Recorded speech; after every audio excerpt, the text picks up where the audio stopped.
ندیم ملک صاحب بھی ہمیں جوائن کر چکے ہیں. ملک صاحب بہت شکریہ وقت دینے کے لیے. قومی اسمبلی ڈیزالو ہوئی اور ساتھ ہی ہم نے دیکھا کہ وفاقی کابینہ بھی ختم ہو گئی. سر کیا کامنٹ کریں گے؟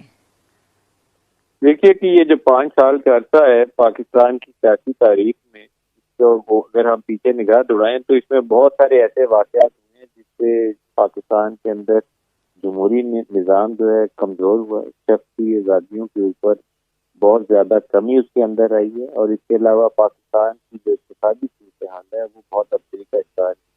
بنیادی طور پر ایک نئی سیاسی جماعت کو کھڑا کرنے کی کوشش کی گئی تھی اسٹیبلشمنٹ کی جانب سے، اور یہ تجربہ پہلے تو 3 سال سینٹ ایج کی سیاست کا ان کو لگتا تھا کہ بہت کامیابی سے چل رہا ہے. جب بگاڑ پیدا ہوا تو پھر اس کے نقصانات پورے پاکستان میں دیکھتے ہیں کہ پورا معاشرہ جو ہے وہ 2 حصوں میں بٹ چکا ہے، اور اسی کا شاخسانہ 9 مئی کا واقعہ تھا. اسی کا شاخسانہ پاکستان کی اس وقت اقتصادی تباہی ہے کہ IMF سے ہمیں $1 ارب لینے کی خاطر 6 ماہ ہاتھ جوڑ کے کھڑے. تو اب آئندہ الیکشن کا عمل شفافیت کے ساتھ آگے بڑھے، ایکسیپٹیبل کریڈیبل الیکشن اور ٹرانسپیرنٹلی پورے پروسیس کو آگے بڑھایا جائے، اور ایک ایسی حکومت بنے جو کم از کم اس کے پاس، اللہ کرے دعا کرتا ہوں کہ اس کو سادہ اکثریت مل جائے جس کے امکانات فی الحال کم نظر آتے ہیں، کیونکہ اس کے بغیر یہ چونچو کا مربع حکومتیں جو ہیں یہ اکانومی کو نہیں سنبھال سکتی. اقتصادی صورتحال اس سے خراب ہوتی جاتی ہے. تو یہ اسمبلی کہنے کو تو ایک جمہوری نظام کے طور پر چلی ہے 5 سال، لیکن جمہوریت اس میں کافی کم تھی. ایک ہائیبرڈ ماڈل تھا جو 5 سال پاکستان میں کام کرتا رہا، خواہ وہ PTI کا دور ہو خواہ وہ شہباز شریف کا دور ہو، دونوں صورتوں میں وہ ہائیبرڈ ماڈل. جی ٹھیک ہے ملک صاحب ساتھ رہے گا. منیب آپ کی طرف آتی ہوں. ایک اور بھی بڑا اہم معاملہ ہے وہ ہے نگراں سیٹ اپ کا، جس میں ہم دیکھ رہے ہیں کہ بہت سارے نام سامنے آ رہے ہیں. آپ کو کیا لگتا ہے کون اتنا اسٹرانگ کینڈیڈیٹ؟ جو راجہ ریاض صاحب کے نامنیز ہوں گے، جی مجھے پتہ نہیں کیوں لگتا ہے کہ وہ صرف راجہ ریاض صاحب کے نہیں ہوں گے. وہ اس میں دوسری جانب سے بھی معاملات شاید اس میں شامل ہوں. لیکن اگر پھر مکمل طور پر جائزہ لیا جائے تو میرے خیال میں کنسنسس کینڈیڈیٹ کی طرف جانا محض سیاسی جماعتوں نے یہ نہیں کرنا. میں غلط ہو سکتا ہوں، لیکن مجھے جو اب تک امپریشن ملتا ہے، اور جس طرح ابھی ندیم ملک صاحب نے فرمایا وہ درست بات ہے کہ اگر پہلا ہائیبرڈ ماڈل تھا تو یہ بھی ہائیبرڈ ماڈل ہے، بلکہ شاید ہائیبرڈ پلس ہو. تو جب ہائیبرڈ پلس ہوگا تو پھر کنسنسس کینڈیڈیٹ صرف سیاسی جماعتوں کے درمیان تو نہیں ہوگا، اس کا تو پھر اسٹیک کہیں اور بھی ہوگا، اور پھر وہ چاہے گا یا کوئی چاہے گا کہ وہ ان کی مرضی اور من منشا کا بھی ہو. تو ایسی صورتحال میں میں سمجھتا ہوں کہ بڑا ڈیپینڈ کرتا ہے. ایشوز جہاں پر صرف یہ ہیں کہ جو سیاسی جماعتیں ہیں ان کو اپنے مسائل بھی ہیں. میں جتنا جان پایا ہوں یا پچھلے کچھ عرصے میں انفارمیشن اکٹھی کر پایا ہوں، ان کے اپنے مسائل ہیں، ان کی اپنی انسیکیورٹیز ہیں، اور ان کو اس بات کا خدشہ ضرور ہے کہ تمام تر اچھے حالات معاملات تعلق ہونے کے باوجود کہیں جو اتنی محنت ہے وہ سب چوپٹ نہ ہو جائے اور معاملات ہاتھ سے نکل نہ جائے. کہیں اس بات کی عادت نہ بن جائے کہ جو چل رہا ہے وہ درستی چل رہا ہے، قابو میں چل رہا ہے تو اسے چلنے دیا جائے. کیا ضرورت ہے چھیڑنے کی، کیا ضرورت ہے ابھی کرنے کی؟ کچھ کام نامکمل ہے انہیں مکمل کر لیا جائے، کچھ کام ابھی مکمل نہیں ہوئے، اپنے منطقی انجام تک نہیں پہنچے، انہیں پہنچا دیا جائے. تو کیا حرج ہے کہ یہ سب چلتا رہے؟ درست بات کی طرف سین صاحب نے کہ یہ شاید ممکن نہیں ہوگا قانونی طور پر، اور جب قاضی فیصل صاحب موجود ہوں گے، لیکن ہمیں کیا گارنٹی ہے کہ یہ سب کچھ واقعی ایسا ہو جائے گا؟ ممکن تو بہت بھی کچھ نہیں تھا ہمارے ملک کی تاریخ کے اندر، لیکن وہ ہوا. تو کم از کم میں اس حوالے سے کوئی بحثیت ایک پاکستانی خود کو نہ تسلی دے پاتا ہوں مکمل طور پر، نہ ہی میں پاکستان کی عوام کو بحثیت ایک صحافی کوئی واٹر ٹائٹ گارنٹی دینے کی پوزیشن میں ہوں کہ ہر چیز درست ہو جائے گی. جب ملک کے وزیر اعظم سما کو جب میں ان کا انٹرویو کر رہا تھا، میں وہ یہ کہہ رہے تھے کہ مجھے امید ہے کہ الیکشن وقت پر ہو جائیں گے، تو پھر میرے اریسٹ میں کیس اس کے بعد تو پھر کچھ باقی نہیں امید رہتا. پہ تو دنیا بھی قائم ہے نا. لیکن پھر آپ نے الیکشن کمیشن کے حوالے سے بھی تو کہا نا کہ الیکشن کمیشن کیوں خاموش ہے. طلعت صاحب اس کا سوال میں چاہتی ہوں کہ ذرا آپ دیں کہ الیکشن کمیشن کیوں خاموش ہے؟ کیا واقعی الیکشن کمیشن کو اتنا کانفیڈنٹ نہیں ہے؟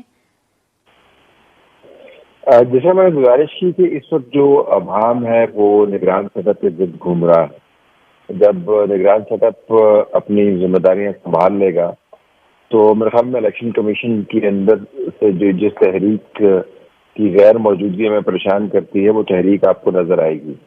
اور انہوں نے ہمیں مطمئن کرنے کے لیے تحریک نہیں دکھانی ہے, پھرتی نہیں دکھانی, انہوں نے اپنی آئینی ذمہ داری پوری کرنے کے لیے پھرتی دکھانی ہے. تو میرا خیال ہے کہ وہ واضح انداز سے ایک شیڈیول جاری کر پائیں گے اور بتا پائیں گے کہ انہوں نے انتخابات کی تیاری میں کتنا وقت صرف کرنا ہے.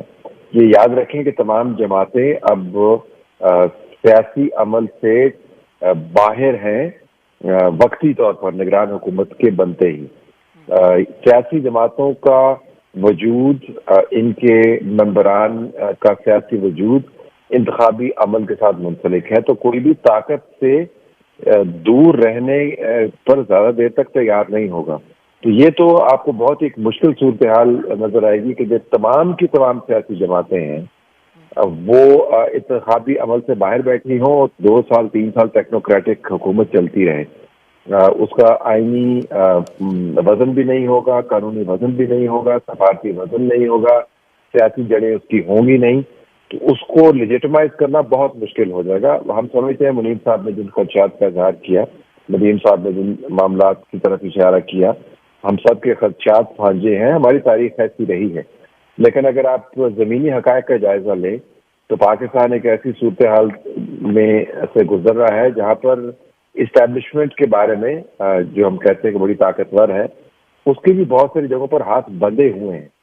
ان کو بھی سیاسی لیجٹمیسی کی ضرورت ہے. تو تمام ادارے جن کا تعلق انتخابی عمل کو چلانے سے ہے, الیکشن کمیشن سمیت, وہ آپ کو اپنا رول پلے کرتے ہوئے یقیناً نظر آئیں گے.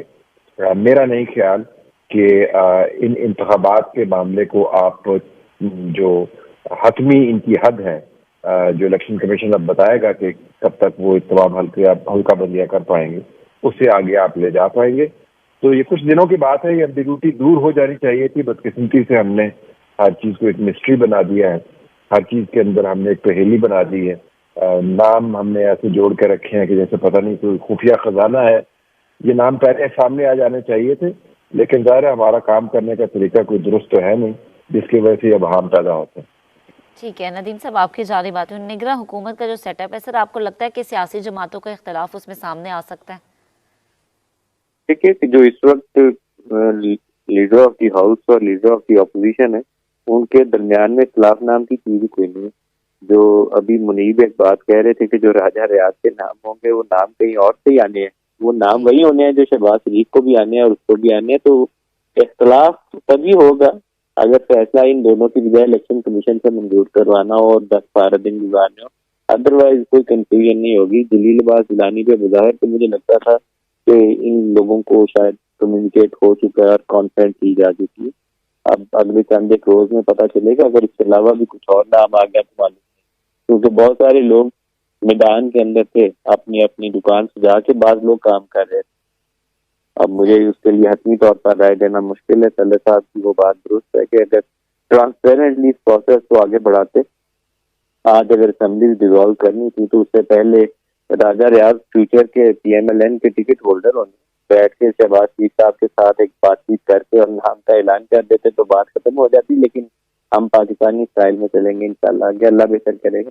اسی بھروسے کے ساتھ پاکستان نے 75 سال گزارے اور آئندہ بھی گزارے. صحیح, ٹھیک. اچھا منیب, جیسا کہ ندیم صاحب بھی کہہ رہے ہیں کہ جلیل عباس جیلانی صاحب, اور ابھی تک کی خبروں کے مطابق بہت ہاٹ فیورٹ چل رہے ہیں وہ, تو آپ کو بھی یہی لگتا ہے؟ اور جو ان کا بیک گراؤنڈ ہے وہ بھی کافی اسٹرانگ ہے.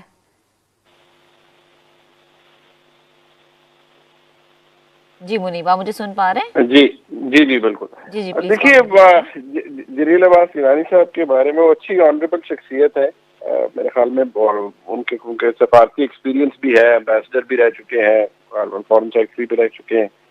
اور ظاہر بات ہے جو امریکہ کے اندر امبیسڈر ہوتا ہے پاکستان کا, اس کی پھر بڑے اس کی تعلقات اچھے ہوتے ہیں پاکستان کی اسٹیبلشمنٹ سے بھی. تو ایسی صورتحال میں پھر وہ ایک اچھے کینڈیڈیٹ ہیں. لیکن مسئلہ یہ ہے کہ وہ کتنے قریب ہیں پاکستان پیپلز پارٹی کی قیادت سے. مجھے یاد پڑتا ہے کہ جب پی ایم ایل این کی گورنمنٹ آئی تھی تو اس وقت بھی وہ کچھ عرصہ امبیسڈر رہے تھے امریکہ کے اندر پاکستان کے.